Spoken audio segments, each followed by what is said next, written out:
We have a professor from Youngstown State University, Dr. Adam Earnhardt, who is a researcher in fandom and an expert in fan reaction, judgment, and socialization. Dr. Earnhardt, thank you for being on the Sports Zone today. Oh, my pleasure. And I have to initially apologize to you. I'm talking to you. I'm actually in a hotel lobby here in New Orleans, so if it gets a little loud, that's I think we've reached a lull in the action down here, so I might be okay for a little while. No problem. Well, thank you for being on. Now, give our listeners a little bit of an idea of what exactly it is that you do. What kind of got you interested in it? What is? I kind of gave a brief overview of what your expertise is, but what does that really mean in an expert in sports fandom and the reaction and judgment of athletes and coaches? Well, initially, my dissertation study looked at how fans react to like law-breaking athletes, how they morally judge athlete behaviors, and specifically, I was looking at those behaviors that were off the field. So, for example, we had very specific cases over the last decade or so of athletes being involved in some very notorious type behaviors, everywhere from Ben Roethlisberger, Michael Vick, to Ray Lewis and Kobe Bryant. I mean, the list just goes on and on. But so I looked at that and I thought, well, I wonder if there's a difference. Well, first of all, I wondered if fans were really going to overlook those kinds of behaviors in favor of the athlete. And so I looked at that first, and what we found was that the most severe type behaviors, for example, murder and rape and things like that, those are the most morally repugnant and disgusting.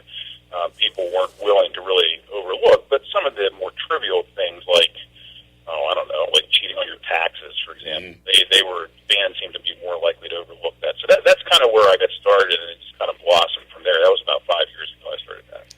Excellent. Now, getting down to the subject at hand, in recent news, obviously, you look at the Penn State campus, and as we've told our listeners time and time again, this is a very vocal minority. It clearly doesn't go for everybody that went to Penn State. But what were some of your theories on some of those students' initial reactions upon hearing that Joe Paterno got fired? And you saw them take to the streets, yelling for Paterno, yelling at the Board of Trustees. They were, by the way, fine with the president being fired. But as soon as their football coach was taken from them, they were tearing the place apart. Can you kind of shed some light on what is maybe going through a fan's head whenever they hear that? Right. Well, it's funny you say it like that because, the world didn't know who Graham Spanier was. Exactly. and all. I shouldn't say that. The people in the academic community knew very well who Graham Spanier was, just like we know who Gordon Key is at Ohio State. I mean, he was kind of front and center during the Ohio State scandal. So, yeah, I mean, there are people clearly that know who the president is. But, look, the face of Penn State for how many years, for decades, was Joe Pa. And I think to some extent you could say that probably the same with Ohio State, that more people probably knew who Jim Tressel was more than knew who Gordon Key was. Or is. He's still a president there. So, there's this thing going on, and it's really, this is a new reaction, I think, that we're seeing from fans that hasn't happened before. And I'll kind of give you a little, kind of backtrack a little bit and tell you where we think one of the first incidents, or not first, but more recent incidents is happening, and that is with the Vancouver Canucks. The rioting, yes. And yeah, right. I mean, Jerry Lewis, and not the comedian. This guy is a scholar at Kent State University, actually a retired scholar. Looked at fan rioting. I mean, for years he's looked at this, and it was almost always the case, 99% of the time, where it was the winning team. Town was the one that rioted. I mean, so I remember stories of West Virginia students going out and burning couches and stuff like that after they'd won a big game or whatever. Right? So it was always the winning team. Then all of a sudden, last year, the Vancouver Canucks, we call it the Vancouver effect now. I mean, who would have thought that the fans of the losing team would be the ones that would go out and riot? Well, fast forward now to the Penn State situation, and I think what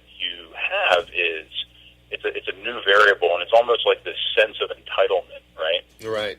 What I think is happening is all these Penn State fans, well, not all of them, but the students that maybe have feel more closely connected to it or have a higher sense of a self-identity connected to Penn State, feel as though somehow that was violated, that was crushed, and so whenever that's taken away from you, your immediate reaction is a negative one and sometimes a violent one. And so I think that's what happened there. I think that the same thing that happened in Vancouver. Anytime you feel like you were supposed to win this thing, you were supposed to be a championship football team, you were supposed to have Joe Pa forever. That anytime something like that is taken away from you, your immediate reaction is, "Oh my God, this is going to crush me forever." Now, that's the initial reaction. Now, I must ask you, as time goes on and this gets to stew with some of the students that maybe were out there, tearing down light poles and flipping over TV vans, as time goes on, do they feel a little bit of remorse for that, or do some of them take this to their grave? Oh, well, I think some of them would probably immediately felt remorse, the next day. Well, okay, so who knows how much alcohol was involved? I mean, any time that... Was it Thursday night? Yeah, right. You never know. I mean, yeah. Tonight in State College, it's like I remember Thursday nights in Clarion. No one ever partied on Thursday nights in Clarion. Right. Same thing at State College, right? So I'm sure that had something to do with it. So, yeah, I mean, there could probably be some level of, I wish I wouldn't have gone out and done that. Some little bit of regret. But I think any normal, rational human being who really takes the time to step back from it a day, 2 days, a week, and look at it for what it really is, I think they're going to be more likely to back away from those reactions, those initial reactions that they had, and kind of learn from them and be like, look, there's a bigger issue here, and maybe I shouldn't have acted the way I did. Now, are you always going to have your diehard people? You're always going to have your Joe Pa supporters? Absolutely. I mean, those people are never going to go away, and they're always going to defend Joe Pa, and they're always going to defend their actions. But I think for the majority of those people, they're going to back away and say, you know what, no, this was the wrong thing to do. We need to come together as a community and try to begin to heal this. So no matter what, there are some people, no matter what the evidence it builds up, no matter what happens, there are people that are so keened in and feel such a link with Joe Paterno and the Penn State organization that it wouldn't matter what came out, they would still have that kind of a bond and kind of that defense for him? Yeah, absolutely. Okay, we'll look at some professional athletes where this has happened. Kobe Bryant, I mean, is a classic example. Right. He's one of the first ones we started to look at when we looked at this, fan judgments of moral behaviors. Anywhere outside of Los Angeles, you'd be hard-pressed to find anybody wearing a Kobe Bryant jersey during that whole fiasco. Yeah. You brave and all that, right? Which obviously, all the charges were later thrown out, the whole case was thrown out. Anyhow, but, inside of L.A., I mean, people were still wearing Bryant jerseys all over the place.